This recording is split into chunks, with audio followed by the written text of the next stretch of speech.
আচ্ছা, এবার যদি গল্পের পজিটিভ দিক দুটো নিয়ে বলি, তো এই গল্পে যে জিতুর যে পারিবারিক ক্রাইসিস যেটা আমি আগে বললাম, সেটা গল্পের শেষে যেভাবে ক্লোজার পেয়েছে সেটা অনবদ্য। মানে ওই জায়গাটা, গল্পটার লেভেল এখান থেকে এতটা এসে পড়ে। মানে একটা প্রেম ভালোবাসা বা সম্পর্কের সমীকরণের গল্পে আমি একটা পারিবারিক ক্রাইসিসকে বেস্ট জায়গা দিচ্ছি। মানে আমার দারুণ লেগেছে, আমি ভাবতেই পারিনি যে অত সুন্দরভাবে ওই জিনিসটা ক্লোজার পাবে। সেই জায়গাটা জাস্ট আমার চোখে জল এসে গেছিলো। ওই জায়গাটা এত সুন্দর, মানে আনন্দে চোখে জল এসে গেছিল আর কি। তো দারুণ ওই জায়গাটা, এটা একটা দিক।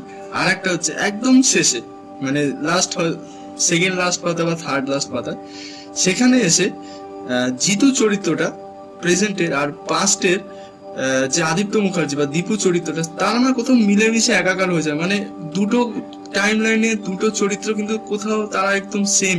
তো সেইটা যেভাবে সরঞ্জিৎ চক্রবর্তী সেখানে প্রতিষ্ঠা করেছেন, এই কনসেপ্টটা বেস্ট এই বইয়ের।